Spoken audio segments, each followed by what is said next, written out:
네, 하나님의 나팔소리 천지 진동할 때 이 찬양을 들을 때면 제 마음은 늘 설렙니다. 제가 10살 때 처음 복음을 제대로 듣고 그때부터 제일 좋아했던 찬양이 하나님의 나팔소리였습니다. 1968년 12월에 복음을 듣고는 그날부터 제가 활짝활짝 뛰면서 하나님의 나팔소리 천지진동할 때 나팔 불 때 효연 이름, 나팔 불 때 효연 이름 하면서 늘 뛰어다녔던 기간이 한동안이었습니다. 지금도 동일하게 그 나팔소리에 그것은 제가 처음 주님에 대해서 알게 됐을 때 처음 복음의 구원 상담을 통해서 예수님에 대해서 진지하게 알게 됐을 때 그런 설렘이 동일하다. 오히려 그 이상으로 지금은 커가고 있습니다. 오늘은 에베소 전도 첫 번째 시간입니다. 에베소 전도에 대해서 오늘 그리고 다음 주에도 함께 하려고 합니다. 성경 본문은 사도행전 19장 8절에서 22절 말씀입니다. 사도행전 19장 8절 말씀부터 제가 읽겠습니다.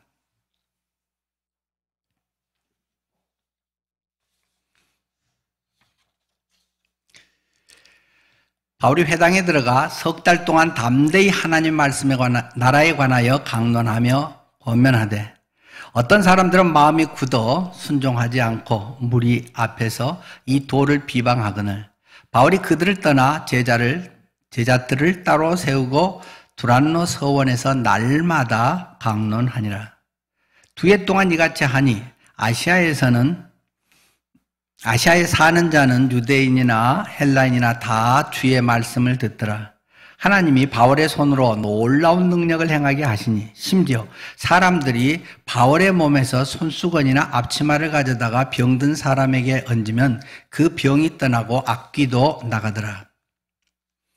이에 돌아다니며 마수라는 어떤 유대인들이 시험삼아 악귀 들린 자들에게 주 예수의 이름을 불러 말하되 내가 바울이 전파하는 예수를 의지하여 너에게 명하노라 하더라. 유대의 한 제사장 스게와의 7 아들도 이 일을 행하더니 악귀가 대답하여 이르되 내가 예수도 알고 바울도 알거니와 너희는 누구냐 하며 악귀 들린 사람이 그들에게 뛰어올라 눌러 이기니 그들이 상하여 벗은 몸으로 그 집에서 도망하는지라.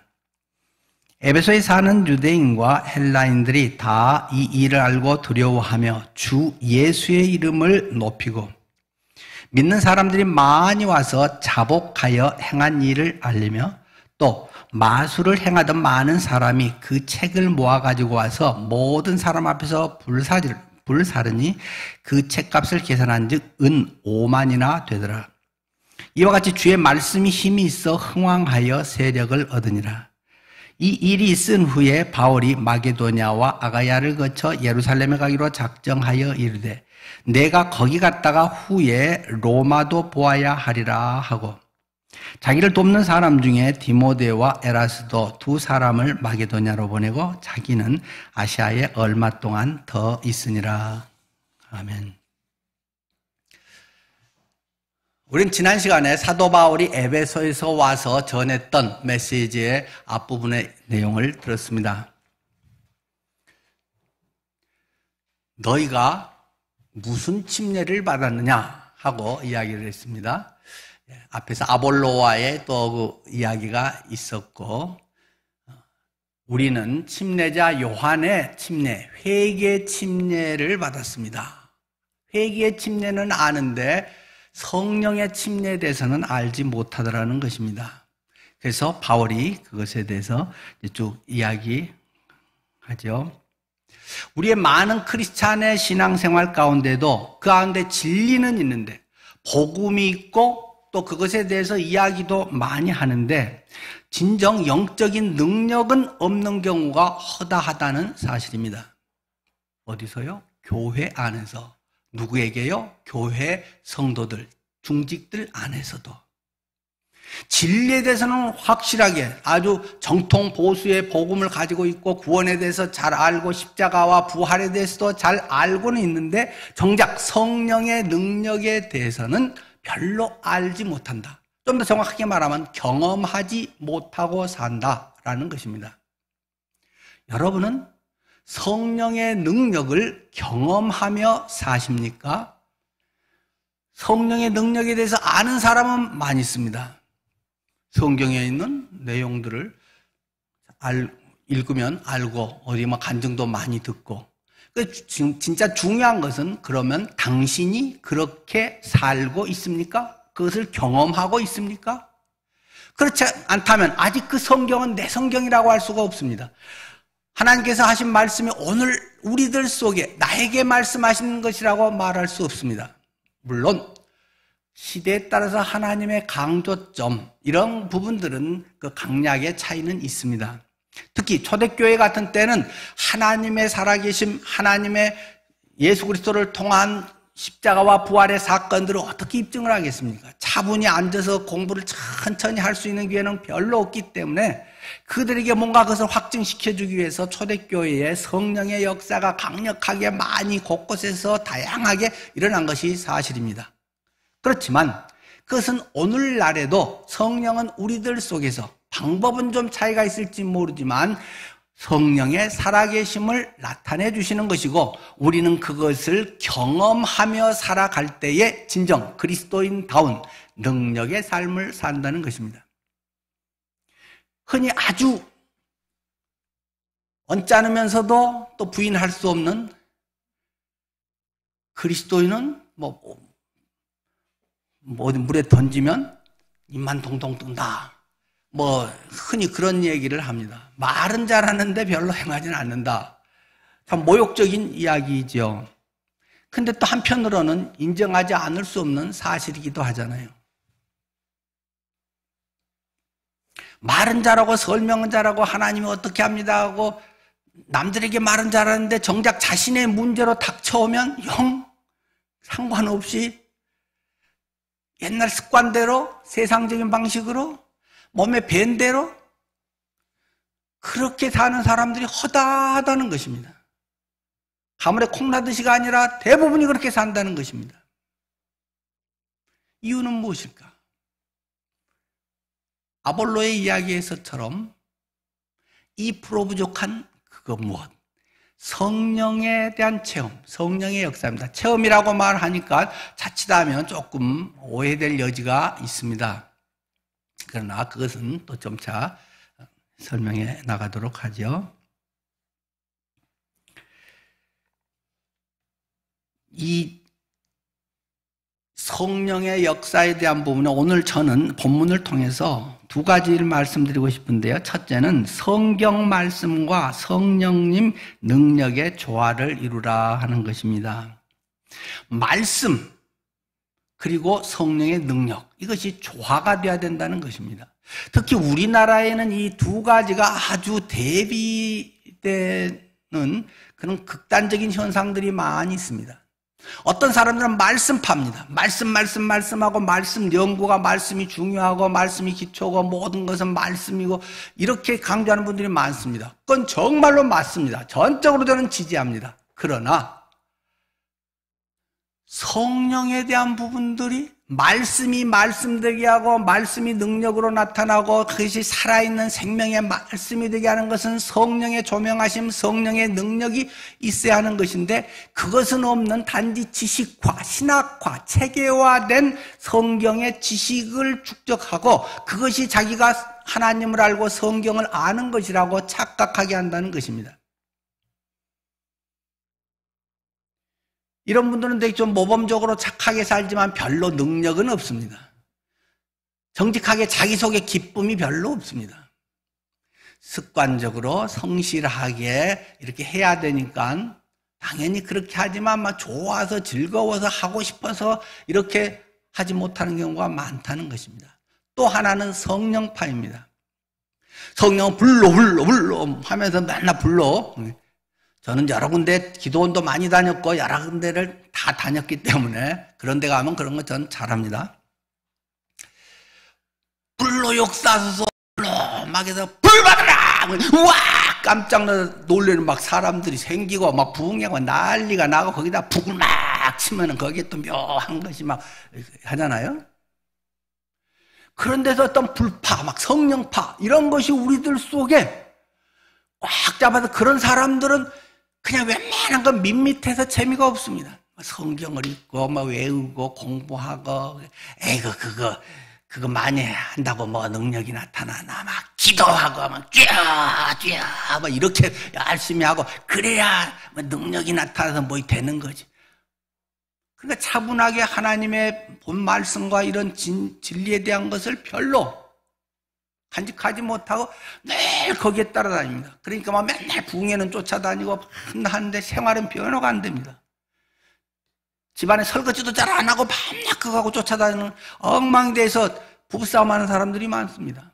물론 다 그렇다는 건 아니고 일부 자칫하면 성령파라고 하는 사람들이 말씀에 대한 균형을 갖지 못하고 살아가면 그렇게 빠지기가 쉽습니다.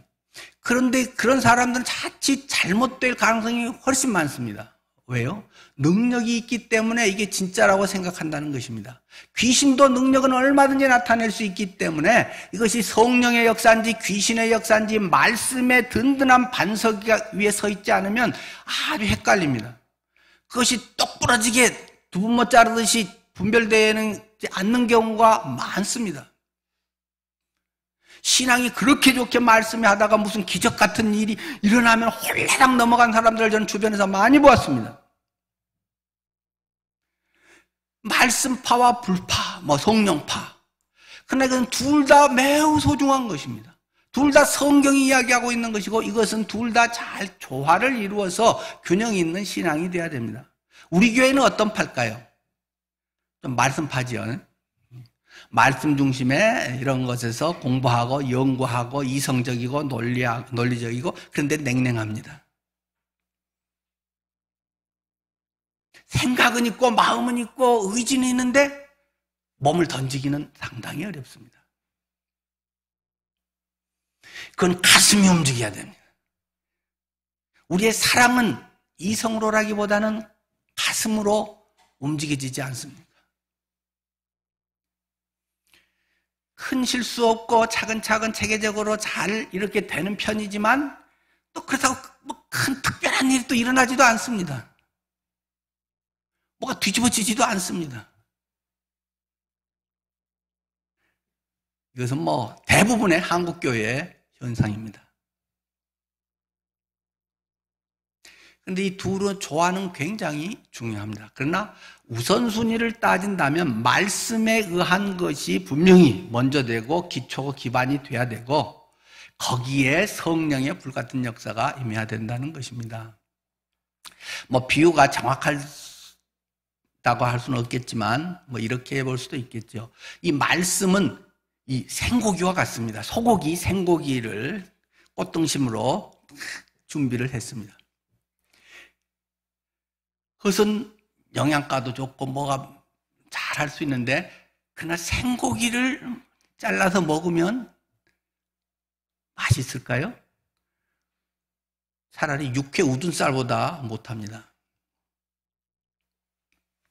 뭐 어느 사람은 생고기도 좋아하는 사람도 있겠지만 그러나 성령의 그것은 그걸 불로 자글자글자글 숯불에 구운 것과 같은 것입니다. 똑같은 말씀인데 하나님은 말씀이고 하나님은 생명이고 이 말씀을 통해서 역사하시는데 그것이 성령에 의해서 성령의 불의 역사에 의해서 꼭 성령은 뭐 불만이 아니라 이슬이라고도 했고 물이라고도 했고 다양한 표현들이 있습니다. 그런데 우리가 쉽게 하나만 지금 대표적으로 한다면 뭐 불로 지금 말씀을 드리는 것입니다.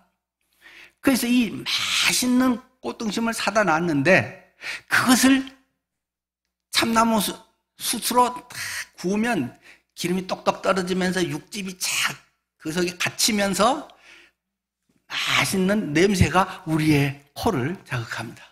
그리고 넣고 그것을 싹싹 썰어서 먹으면 너무 맛이 좋고 행복합니다. 근데 많은 사람은 생고기를 그냥 먹으려고 합니다.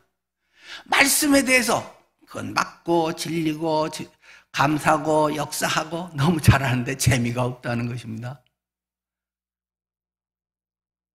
성경 읽어도 재미가 별로 없다는 것입니다. 성경을 자꾸 연구의 대상으로 생각합니다. 분명히 성경은 연구해야 되는 책이 맞습니다. 그러나 대부분은 읽으면 그냥 알게 돼 있습니다. 요새 나온 번역으로 읽으면 웬만한 것은 7, 80%는 그냥 연구 안 해도 되게 다 그냥 알게 돼 있습니다. 성경이 뭘 말하려는 건지 핵심 정도는 금방 교회 생활 조금 한 분은 금방 알게 돼 있습니다. 잘 안 읽어서 그렇지.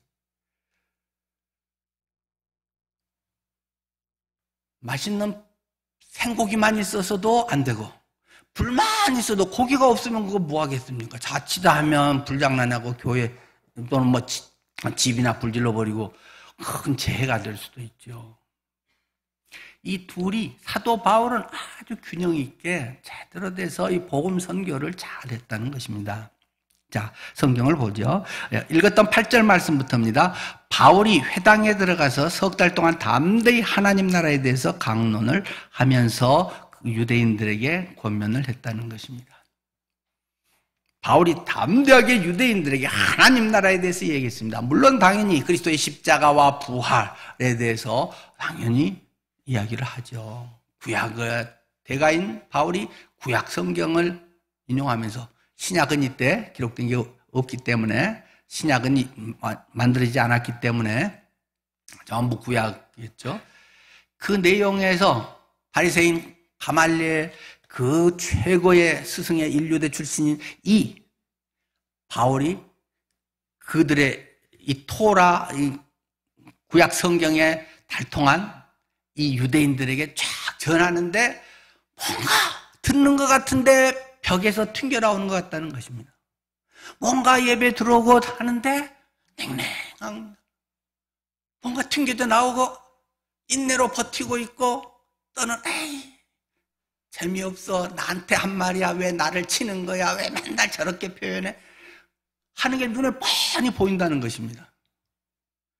그래서 바울이 너무 힘들다는 거죠. 9절에 어떤 사람들은 마음이 굳어 순종하지 않고 무리 앞에서 또 이 도를 비방하거늘 개인적으로 찾아와서 또 묻는 것도 아니고 공개적으로도 손 들고 그거 아닙니다 뭐 이런 뭐 무리한 사람들도 있고 바울 니까짓 게 뭘 한다고 니 엉터리야 하고 막 욕하는 사람도 있고 이런 사람들이 어떤 사람들이라고 했는데 이 분위기를 보면 대다수가 회당에 모였던 사람들이 바울의 설교를 듣고 그랬다는 것입니다. 이 위대한 사도 바울의 설교를 듣고 말입니다. 데살로니가에서는 그곳에서 3주 설교했는데 그 핍박이 많은 속에 그래서 야반 도주를 해버렸는데 그것으로 교회가 생겨나 버렸는데 이 대도시 에베소 물론 데살로니가도 대도시 수도죠. 이 에베소에서는 석 달을 힘써서 핏대를 세우면서 설교를 하고 성경 구약을 강론을 하는데 사람들이 마음이 굳어가지고 딱 자기 스타일, 포맷, 자기 가치관, 자기 성경관, 자기 신앙관 나는 여기까지만 할래. 나는 이거야. 그것이 워낙 강하기 때문에 그 이상 뭘 하려고 하지도 않고 그 이상에 대해서는 왜 부담 주는 거야? 뭐 나는 지금까지 그렇게 주일학교 때부터 안 배웠는데 밤낮 그렇게 해서 계속 튕겨낸다는 것입니다.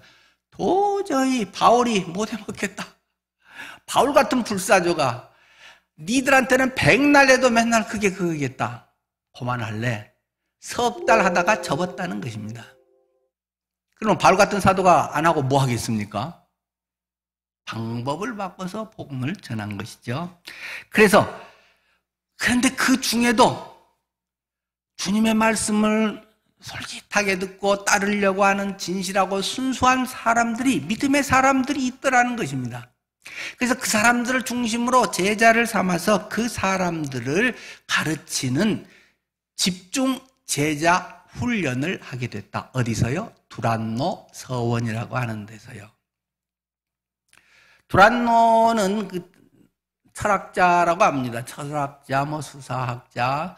그가 그것을 만들어서 두란노 서원이라고 했는지 그곳에서 전적으로 그가 전강을 하면서 쭉 전에 해왔었기 때문에 이름이 두란노 서원이라고 했는지는 모르겠습니다. 이 서원이라는 말은 그 뭐 우리 학교 영어 스쿨이라고 하는 말이 스콜레라고 하는 헬라에서 나왔다 그러잖아요.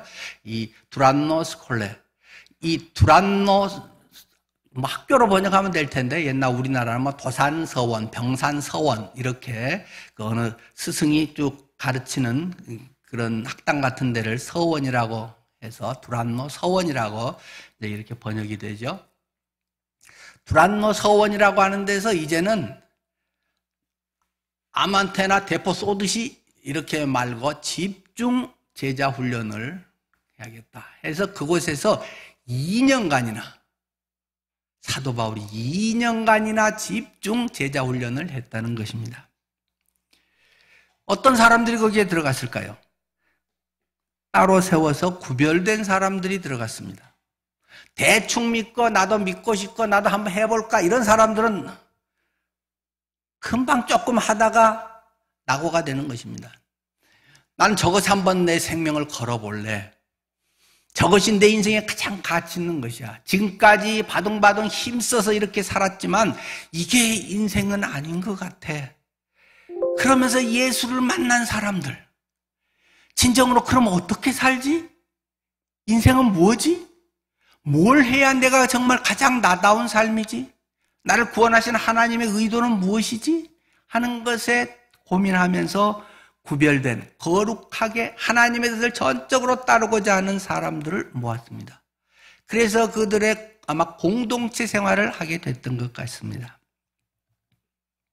공동체 생활을 한다는 것은 쉬운 일이 아닙니다. 성격 다른 사람들이 수양회만 가도 뭐 한 2박 3일만 해도 성격 안 맞아가지고 그 여러 가지 불편하고 뭐 티격태격 하는 경우도 어쩌다가 있고 평소 교회에서 보던 거하고 영 다른 그런 모습에 실망하기도 하고 또 너무 좋은 사람 만났다고 이렇게 좋은 분을 내가 미처 몰랐네 이런 것들을 발견하기도 하잖아요. 2년을 같이 지지고 볶고 살면서 그들의 삶을 훈련하는 것입니다. 신앙생활은 삶이 훈련돼야 됩니다. 그런데 안타깝게 우리의 많은 경우는 예배도 한 2시간이면 끝나고 수양회도 자리야 2박 3일이면 끝나고 뭐 프로그램하고 부흥회도 저녁이나 새벽에 며칠 하면 끝나고 삶을 훈련할 기회가 거의 평생토록 없습니다. 그러니까 사람들 앞에는 굉장히 좋아 보이는데 집에서 어떻게 사는지, 직장에서 어떻게 사는지 알 수가 없습니다. 돈을 어떻게 정직하게 벌고 어떻게 정직하게 쓰고 있는 건지, 돈을 어디다 꿈쳐놓고 뭐 해가면서 주님께는 아주 인색한지 알 수가 없습니다. 이런 공동체 생활을 통해서 그의 인생에 균형이 있고 제대로 된 것을 경험하고 삶이 변화되게 됩니다. 바울은 이 일에 집중해서 2년간을 그렇게 했다. 그랬더니 무슨 일이 일어났는가? 별로 돌아다니지도 않은데, 물론 뭐 주말에는 또 뭐 집에 가고 또 그런 것도 했겠지만, 10절, 2해 동안 이같이 하니 아시아에 사는 자는 유대인이나 헬라인이나 다 주의 말씀을 듣더라. 야, 누가 저렇게 변했대. 사람이 변해도 저렇게 변할 수 있어? 전에는 내 돈, 내 새끼만 하던 저 사람이 와, 저렇게 돈 쓰네? 야, 저렇게 인생이 달라졌네? 삶의 목표가 어떻게 저럴 수 있지? 그런 것들이 퍼지고 그런데 예수님의 복음이 전해지니까 예수 믿는 사람이 막 폭발적으로 생겼다는 것입니다. 그래서 아시아에 사는 자, 유대인뿐만 아니라 헬라인에게도 그들이 다 주의 말씀을 들었다는 것입니다. 아마 여기에서 그 소아시아의 터키, 지금 튀르키예의 그 서쪽 끝쪽에 있는 그 소아시아 지역 거기에 있는 교회들이 개척되었으리라고 봅니다. 물론 바울이 나중에 가서든지 편지로든지 하지만 이 골로새 교회나 바로 라오디게아 교회, 이 에베소의 오른쪽에 그리고 멀지 않은 지역들이기 때문에 이 에베소 두란노 서원에서의 그런 것들을 보면서 사람들이 오기도 하고 이쪽 사람이 가기도 하고 하면서 복음이 전해지고 막 교회들이 생겨났던 것으로 학자들은 보고 있습니다. 말씀을 집중적으로 바울이 신학교 같이 해야 되는데, 진짜 신학교육은 공동 생활을 하면서 해야 되는데 우리는 그냥 일반 대학생처럼 점수 따고 학점 채우면 졸업하기 때문에 삶의 훈련은 거의 되지 않은, 그러다 보니까 많은 문제가 생기고 있습니다. 근데 오히려 작은데 이런 데는 같이 들어가서 살면, 구세군 같은 데는 본인만 아니라 부인도, 부부가 같이 들어가야만 됩니다. 같이 들어가서 구세군 사관학교에 들어가서 그 기간 동안 같이 똑같이 훈련을 받고 같이 임명이 돼서 나오잖아요. 이러한 가운데 말씀이 진짜 살아있는 말씀으로 뿌리를 내리니까 그것이 놀라운 능력으로 밖으로 드러났다는 것입니다. 빛을 가두어둘 수가 없다. 그래서 여러 능력이 나타났는데 그중에 맛배기로 하나만 말하면 심지어 이런 것까지도 나타났대, 이런 현상도 생겼대라고 하는 것이 12절 말씀입니다. 심지어 사람들이 바울의 몸에서 손수건이나 앞치마를 가져다가 병든 사람에게 얹으면 그 병이 떠나고 악귀도 나가니라. 바울이 복음을 전하는데, 근데 전하는데 모두가 올 수는 없잖아요. 많이 아픈 사람들, 들것에 실려 온 사람도 있을 수 있지만, 또 더 아파서 그럴 수도 없는 사람들도 있고, 멀리서도 오고, 애워싸고, 그래서 바울이 24시간 사역을 해도 감당할 수 없는 그런 형편이 됐죠. 그러니까 그런 사람들은, 야, 그러면 바울 저분의 손수건이라도 하나 얻어다가 우리 이 아파서 지금 위독한 사람 머리에 얹고 기도하면 낫지 않을까? 그리고 실제로 막 낫나 봐요. 그러니까 이런 것들이 퍼져가면서 손수건 하나 주세요. 작업할 때 쓰는 앞치마 하나 주세요. 여기 또 소지품 하나 주세요. 하나님이 함께 한다는 것을 이제 상징하는, 그렇게 해서 사람들이 기도를 할 정도로 엄청난 능력의 역사가 나타났다 하는 것입니다. 이것은 우리가 앞에서 사도행전 5장 하면서도 봤던 내용이 비슷하죠. 사도행전 5장 15절에는 베드로가 전할 때도 그런 현상이 나타났다. 5장 하면은 아나니아 삽비라 사건이지 않습니까? 아나니아와 삽비라, 그가 엄청난 돈을 저하고도 요즘으로 하면 10억 이상은 바쳤던 것 같은데, 그렇게 바치고, 제가 우리 교회 가난한 분들이 많아서 했습니다. 거룩한 척 하면서 뒤에는 상당 부분을 또 꿈쳐놓고 전부라고, 나는 전적으로 주님을 섬깁니다, 이렇게 쇼하다가, 정말이야? 회개할 기회 줄게, 진짜 말해봐. 진짜라니까요. 버티다가 둘이 즉사해버렸다 하는 이야기가 5장에 나오잖아요. 그러므로 사람들이 두려워했다. 교회 안에 두려움이 있다는 것입니다. 여러분의 신앙생활에 두려움이 있어야 됩니다. 하나님을 경외해야 됩니다. 하나님은 사랑의 하나님이고 좋은 하나님이고 어떤 것도 다 용서해 주시고 모든 걸 포용해 주시고 언제든지 합력의 선을 누리시고, 그 말도 맞습니다. 약하고 부족할 때 그런 하나님이십니다. 그러나 그것이 만만해가지고 그걸 자꾸 이용하면 이래도 돼, 예수 믿으면서 그래도 되는 거지, 아이고 더 그렇게 할 필요 있나? 이런 아주 얍삽한 사람들, 주님의 이름을 빙자해서 지멋대로 사는 놈들 죽여야 된다. 이런 현상이 아나니아와 삽비라 사건 속에 내재되어 있는 것이고, 그러니까 사람들이 두렵다는 것입니다. 내가 가고 싶으면 가고 아니면 말고, 누구 입맛에 좋으면 어떻게 하고 아니면 어떠고. 자기의 취향과 스타일대로 살아버리고, 그렇게 하나님 믿는 사람들, 하나님을 두려워해라. 회사 사장 만날 때도 그러냐? 인간 누구 대할 때도 그러냐? 하나님이 참으로 천지 창조주시고, 하나님은 위대하시고, 하나님은 대단한 분이라고 네가 이야기하면서 행동은 네 멋대로 하고, 네 편한 대로 하고, 네 이익대로 되는 대로 하고, 그것이 되면 할렐루야 하고, 아니면 하나님 살아있어요 없어요 밤낮 그런 짓이나 하고, 네가 나를 우습게 여기냐? 그런 말입니다. 그렇게 해서 하나님과 삽비라 사건으로 교회가 두려워하고 거룩해졌다는 것입니다. 하나님을 경외하는, 여러분의 인생에 하나님을 경외하는, 누군가 경외하는 분이 있어야 됩니다.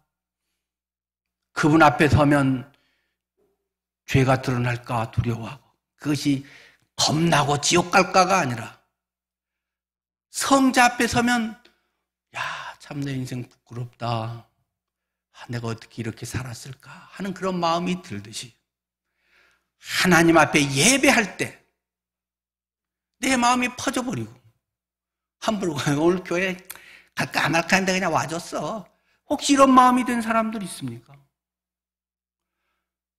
하나님은 만홀히 여김을 받지 아니하신다. 우습게 여겨지는 걸 하나님은 결코 용납하지 않으시는 공의의 면이 있음을 기억해야 됩니다. 그런데 공의하니까 맨날 두려워갖고 하나님 앞에 그렇게 하면 성도들이 얼굴이 긴장이 되고 하고 맨날 자유 없이 노예처럼 사냐? 아니라는 것입니다.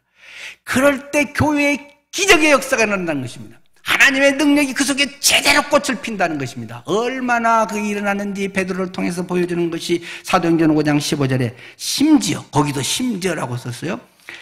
병든 사람을 메고 거리에 나가 침대나 요 위에 누이고 베드로가 지나갈 때 혹 그의 그림자라도 누구에게 덮일까 바라고. 베드로가 지나가는 곳에 너무 몇 겹으로 사람들이 있으니까, 어떤 사람은 또 들것이라도 해서 이렇게 해서 안수받는 사람도 있지만, 저 뒤에 사람은 하지도 못하고 지방에 있는 사람은 올라오기도 어렵고 너무 아프고 부득이한 상황인 사람은 못하고, 그래도 좀 더 가까이 해보려고 하는 사람, 베드로가 지날 때 혹 그림자라도 스치면 내가 은혜를 받을까, 병이 나을까, 내 문제가 해결될까,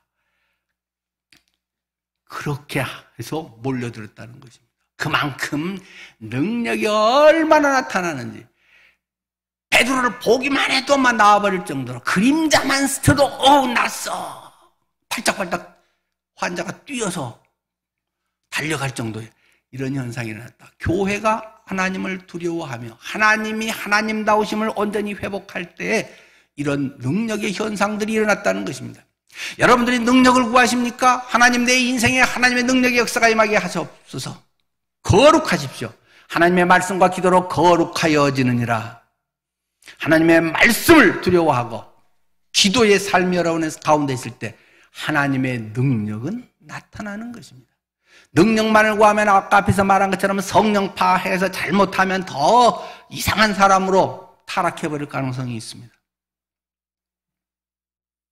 성령께서 이미 우리 안에 와 계시기 때문에 하나님의 말씀이 우리들 속에 불이 붙는다는 것입니다. 아까 그 생고기가 그냥 고기 자체로만 있는 것이 아니라 구워져 가지고 우리의 코를 자극하고 식욕을 돋구고, 맛있다, 역시 고기는 참나무 숲에 구워야, 참나무 숯이야, 뭐 이래가면서 자네 한 잔 더 먹게, 아들아 먹어봐라, 전도를 한다는 것입니다.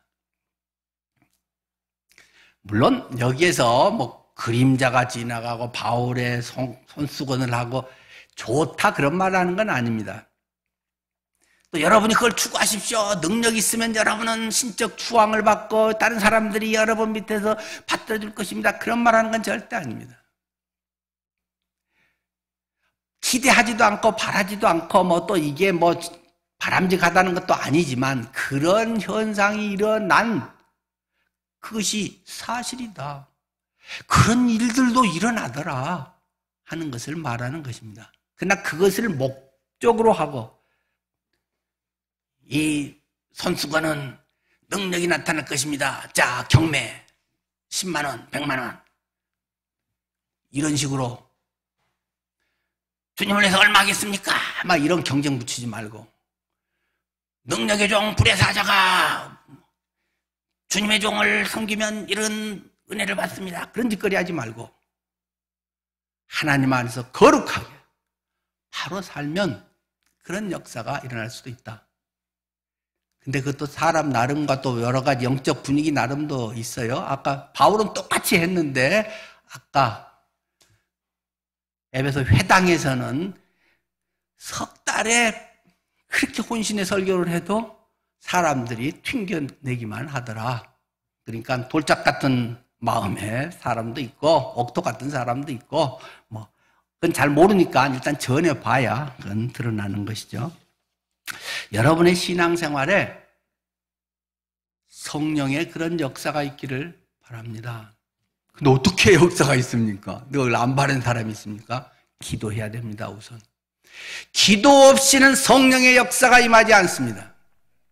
성령이 임하시는 기도의 역사에 매우 중요한 딱 저마점, 성냥불을 탁 켜서 토치에 가스로 칙 하면서 불을 붙이는 점화, 그것은 기도의 역사입니다. 성령은 다 준비해서 나무도 다 되고 고기도 다 준비되는데 불이 안 붙습니다. 기도의 역사가 없습니다. 성경 지식만 있습니다. 판단만 있습니다. 논리만 있습니다. 가슴이 뜨겁질 않습니다. 아주 좋고 훌륭한 사람인 줄은 알겠는데 사랑의 마음이 싹 트지 않습니다. 그냥 당연 오빠고 동생으로만 여겨집니다. 연인으로의 그 점화, 인간적인 점화가 아니라 성령이 내 속에서 타오르는, 성령이 내 속에서 꿈틀거려서 하나님의 역사를 드러내는 데는 기도의 역사가 너무 중요한 것입니다.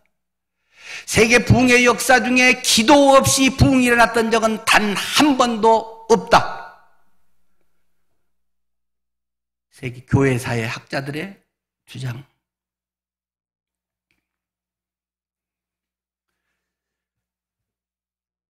부흥의 역사는 여러분의 기도 속에 이루어집니다. 부흥하기를 원하십니까? 내가 정말 예수 그리스도로 나도 저렇게 하고 싶어. 마음은 하고 싶어. 안 움직여지고 이것저것 계산이 많아집니다. 왜요? 숯불이 없으니까. 기도하십시오. 지난 주간에 한 분이 흑미 1kg짜리 35개를, 세 박스를 개로 가져왔습니다. 이거 뭐예요? 흑미 갖고 왔는데요. 뭐 하려고요? 기도하면서 주님이 그런 마음을 준다는 것입니다. 교회에 기도의 불이 붙어야 된다. 기도의 역사가 일어나지 않고는 하나님의 놀라운 역사가 일어나지 않는다. 우리 교회가 토요 기도회가 살아나야 된다. 그 마음이 본인에 강하기 때문에 토요 기도에 오신 분들에게 이 흥미를 전부 주기 위해서 갖고 왔다는 것입니다. 어디서 이 흥미가 들어왔어요? 아니에요. 제가 다 돈 주고 샀어요. 교회에서 10만 원도 거기다 보탠 것도 없는데 사역자가 우리 토요 기도의 활성화를 위해서 우리 한번 이렇게 할까요? 뭐 교회에서 얼마 지원할 테니까 뭐 집사님 뭐 이런 말 한 적도 없는데 자기 돈 들여서 우리 교회 토요 기도회가 활성화됐으면 그래서 언제 드릴까요? 근데 10월 1일은 연휴라서 토요일 보통 때보다 안 올까 모르겠는데요. 20명 이상 오면은 드립시다. 오늘 토요일 날 1일 날 20명 이상 오면 1일 날 드리고 그 다음 주 아니면 하여튼 오면 합시다. 그랬더니 어제 28명이 왔대요. 아주 어린애부터 하나님이 딱 이름을 준 사랑이부터 7살, 경철이가 너 동갑이죠? 경철이랑 사랑이랑 엄마 따라서 하나님이 이들의 순수한 기도도 들으시리라. 기도 안 했다고 해도 엄마 따라서 매주 오고 있는 그들의 그 발걸음을 하나님은 복되게 하시리라. 그 아이부터 오시는 분들은 전부 어제 하나씩을 드렸습니다. 이번 토요일 날은 드릴까요? 안 드릴까요? 어떤 분들은 에이 그런 거 준다니까 더 안 가. 이런 굉장히 교만한 분들이 있습니다.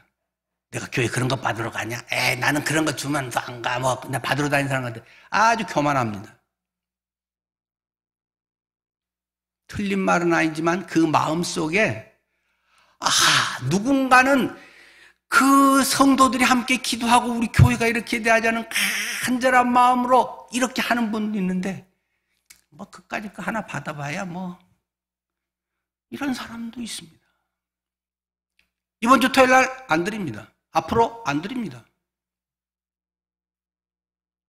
모르죠. 또 누군가의 마음을 감동해서 가지고 오면 뭐 가지고 가라고는 안 하고 나눠 드리겠지만은 막 교회에서 그걸 위해서 뭐 사서 뭘 드리고 이번 토요일 기도회는 이거 드리니까 기도해 오십시오 뭐 그러지는 않을 겁니다. 성령의 역사는 기도 속에서 점화됩니다. 여러분의 삶이 냉랭합니까? 기도가 부족합니다. 물론 뭐 다른 것도 있겠죠. 뭐 죄를 짓는다든가 있겠지만 다른 특별한 뭐가 없는데 맨날 10년, 20년 그저 똑같다. 그저 뭐 좀 좋은 거 갖다가도 아니고 한다. 예언합니다. 그분의 20년 후의 신앙생활도 지금과 똑같거나 지금보다 못할 것입니다. 결코 나아지지 않습니다. 결코 그냥 이렇게 있다고 해서 신앙이 좋아지지 않습니다. 주님에 대한 갈급함이 필요합니다. 애타는 심정의 기도가 필요합니다. 말씀이 우리들 속에 생명의 양식으로 축적이 돼야 됩니다. 그래야 말씀을 읽을 때 기도의 성령의 조명하신 가운데서 말씀이 하나님의 생명의 말씀으로 꿈틀거리는 말씀으로 내 삶의 변화와 능력의 말씀으로 나타나게 되는 것입니다. 그렇지 않고도 여러 가지 일을 하고 선한 일을 많이 할 수 있습니다. 사람들의 영광이 됩니다. 그러나 하나님은 별로 기억하지 않으실 것입니다. 우리에게는 기도가 절실히 필요합니다. 물론 경제적 상황도 마찬가지고 내년의 세계는 더 어려워질 것이라고 저는 올 초부터 이야기를 했습니다. 뭐 저는 점쟁이도 아니고 뭐 그건 음성을 들은 것도 아닙니다.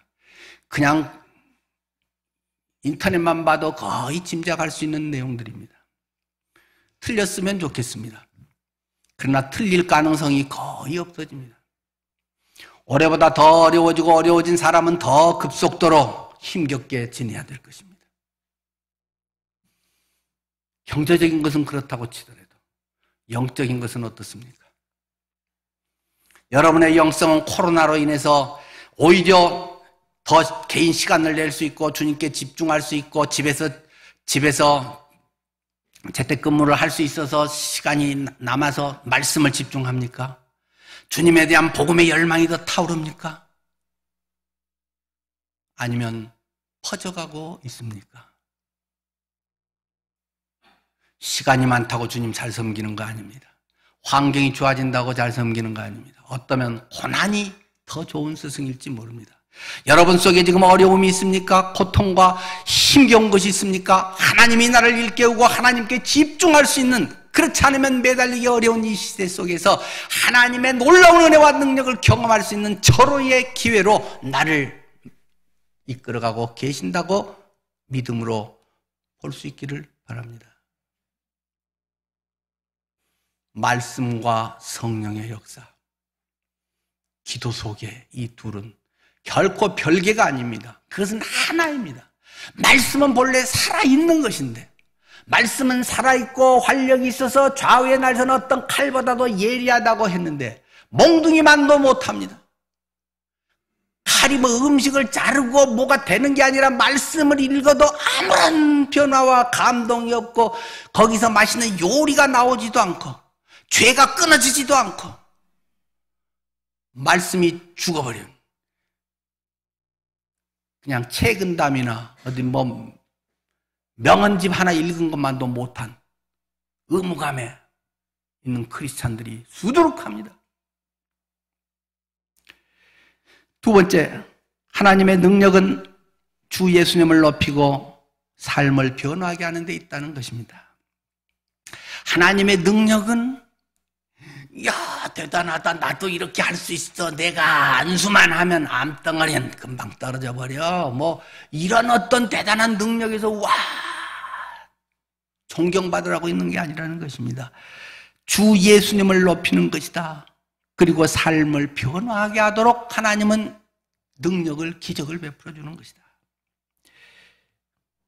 뭐 여기에 그런 예화까지 있잖아요.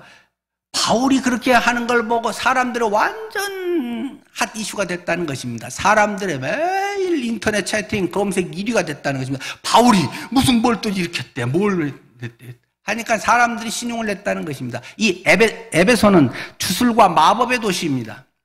뭐 다음 시간에 좀 더 자세히 말씀드리겠지만 고대의 7대 불가사의 하나가 보통 이제 일본으로 피라미드를 많이 꽂고 거기에서 꼭 빠지지 않는 것이 에베소의 아데미 신전입니다.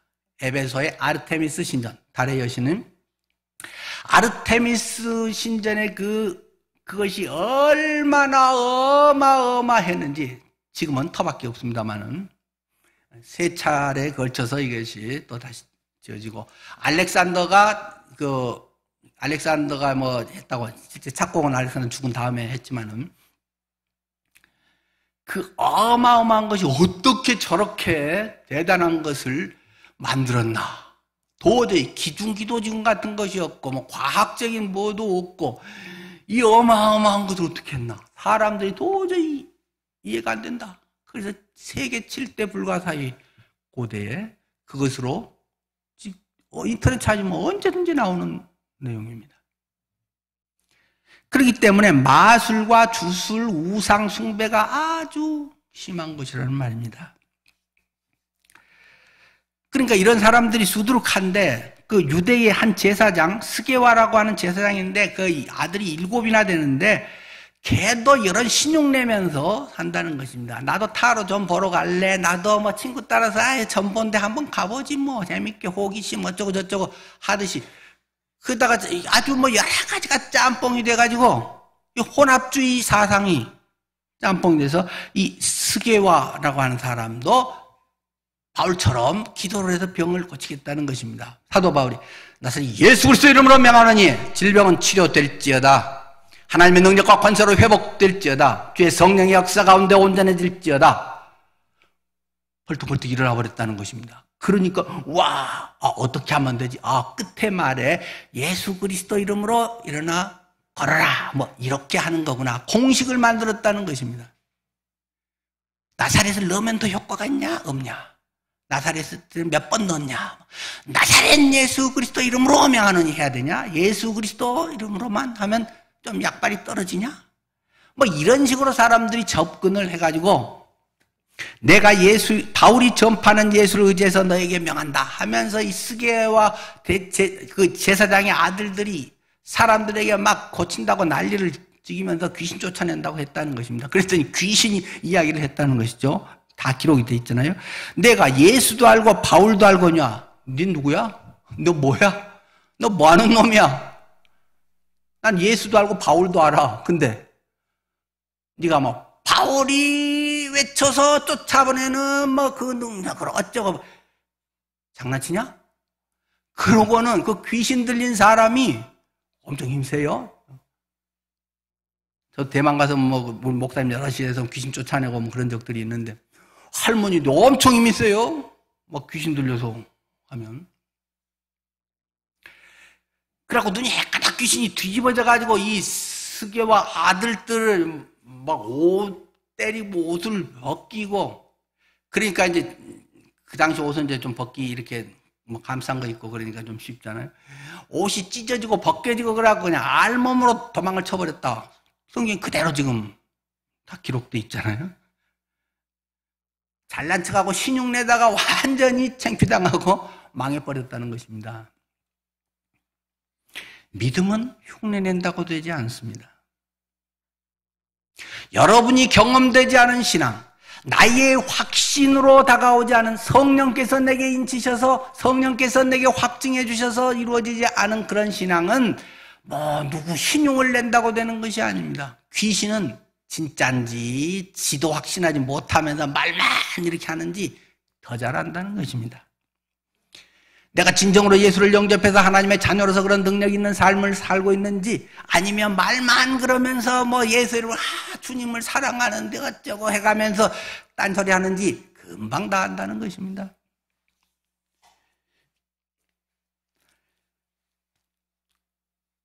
그래서 17절에 보면 에베소에 사는 유대인과 헬라인들이 다 이 일을 알고 두려워하며, 야, 그 제사장 아들들 그러다가 완전 개망신 당했대.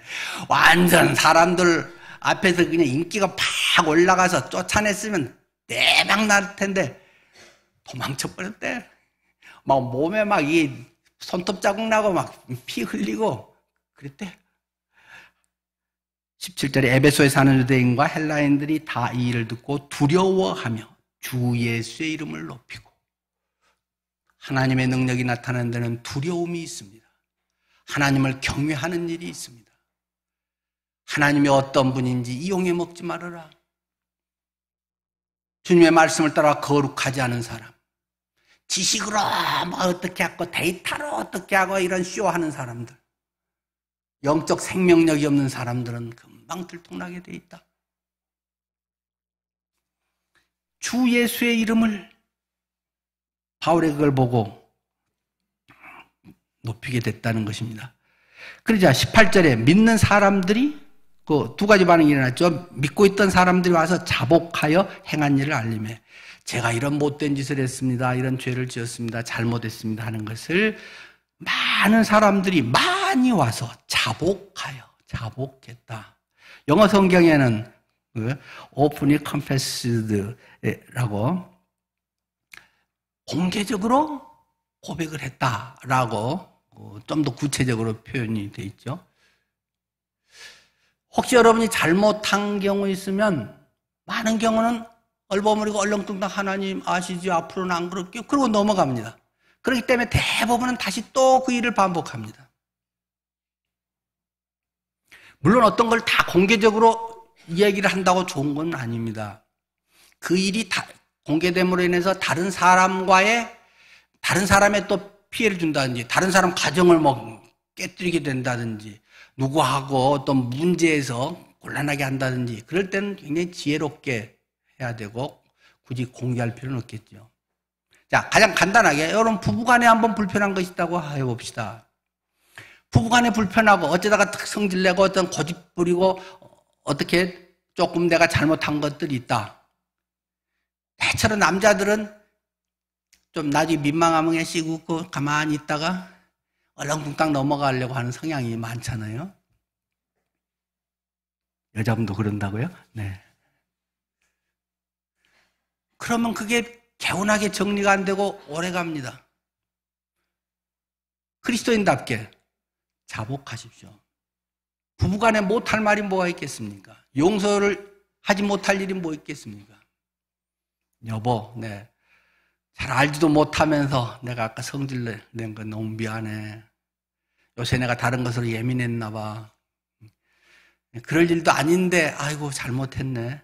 여보, 나 잘 알지? 앞으로는 좀 더 좋은 배우자 될게. 우리가 앞으로 남은 시간들이 지난 날보다 많지 않을 텐데 남은 기간 정말 하나님 기뻐하시는 그런 가정이 됐으면 좋겠어요.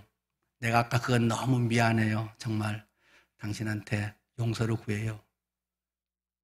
이러면 용서 안 해줄 배우자가 얼마나 있을까요?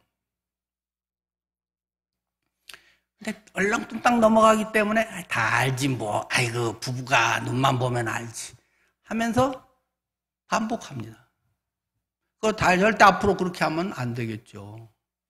자녀에게도 잘못했으면 나도 아빠가 처음이라서 너무 미안하다. 프로 아빠였으면 너무 좋았을 텐데 나도 아마추어 아빠고 나도 여러 가지에 좀 성격이 못된 것이 아직도 그대로 있고 또 요즘 예민한 것들이 있다 보니까 너한테 그랬네. 미안해. 아빠 용서해줘.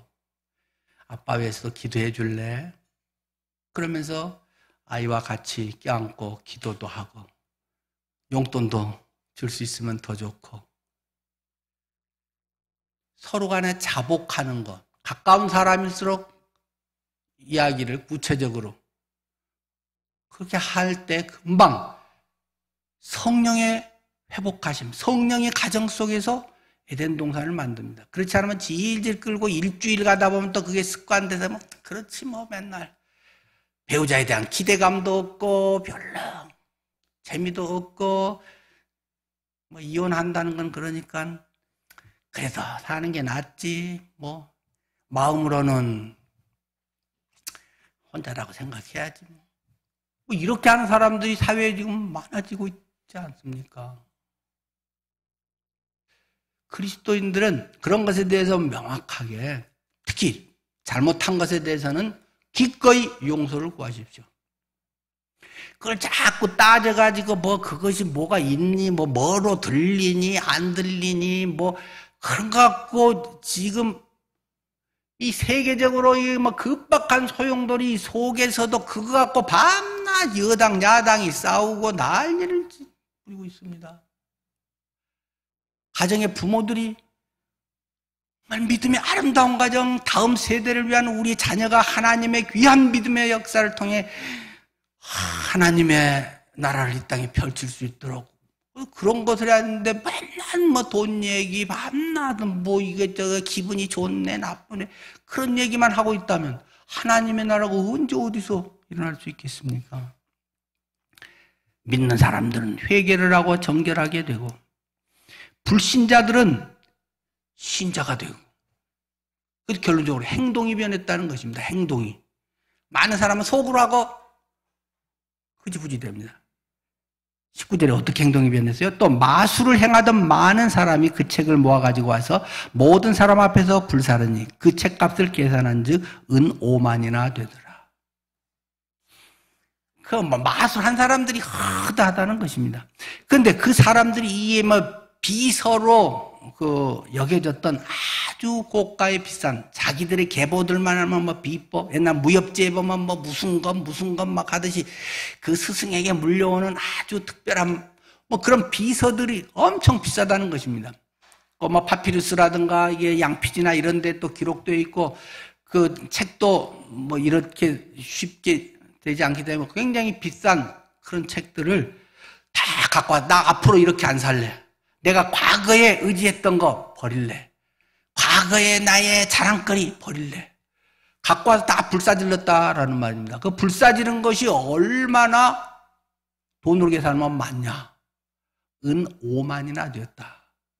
영어 성경은 그것을 조금 더 그 5만 드라크마라는 단어를 썼죠. 드라크마는 데나리온과 같은 것이죠.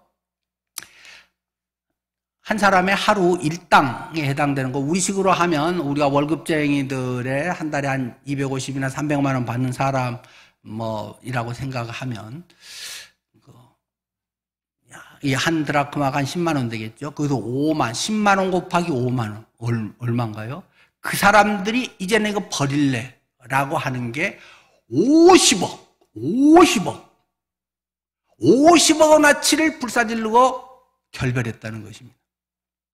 여러분은 과거의 죄와 여러분이 하나님 앞에 나가는데 장애물이 되게 하는 것을 100만 원짜리 부셔버릴 수 있습니까? 100만 원도 쓰레기통에 넣어버릴 수 있습니까? 지저분한 뭔가를 집에 숨겨놓고 있는 것이 있습니까? 여러분 앱 속에 지저분한 채팅 앱 같은 게 깔려있는 게 있습니까? 지워버리십시오. 음란 사이트로 연결되는 어떤 그런 거 있습니까? 지워버리십시오. 안 되면 핸드폰 밟아 깨버리십시오. 컴퓨터 부셔버리십시오. 자꾸 나나면 그것이 조금 하다 보면 그게 또 생각나서 또 하는다. 올해 성경 구절, 너희는 성령을 따라 행하라. 그리하면 육체의 욕심을 이루지 아니하리라. 성령을 따라 행하면 뭔가 정직하지 않게 돈을 벌면서 그런 것들에 뭔가 뒤로 하는 거 있으면 지워버리십시오. 포기하십시오. 한 1,000만 원 손해 보십시오. 그러고 거룩한 것이 하나님이 그보다 훨씬 값진 것을 여러분에게 맡겨주실 것입니다. 성령의 능력, 하나님의 역사는 삶을 변화시킵니다. 돈 쓰고 시간 쓰는 것을 변화시킵니다. 옛날같이 살 수 없게 만들어버린다는 것입니다. 똑같이 옛날하고 살면서 주님 잘 섬겨야지 사랑해요? 쇼하지 마세요. 아까도 말했듯이 그 사람의 신앙은 예언하건대 20년 후에도 지금보다 결코 나아지지 않고 더 못써집니다. 오늘 하나님께서 이 메시지를 통해서 여러분에게 결단할 시간을 주시고 여러분에게 말씀하실 때 여러분이 빠를수록 오늘 당장 제거하고 하나님 앞에 거룩하게 사십시오. 그러면 전혀 생각하지 못했던 하나님의 길이 비로소 열립니다. 하나님의 은혜가 비로소 내 안에 경험됩니다. 천국이 내 안에서 체험됩니다. 성령의 역사가 체험됩니다. 성령의 역사가 있고 뭐 바울이 어쨌고 베드로가 어쨌고 성령 공부가 아니라 내 안에 김효현의 삶이 경험된다는 것입니다. 여러분 각자를 향한 하나님의 놀라운 계획들이 있습니다. 90 넘은 분을 향해서도 있을 것입니다. 그 일을 여러분 향해서 다른 가지치기를 하십시오. 주님께서 이 시간 감동을 주시고 그렇게 해주시기를 축원합니다. 기도하겠습니다.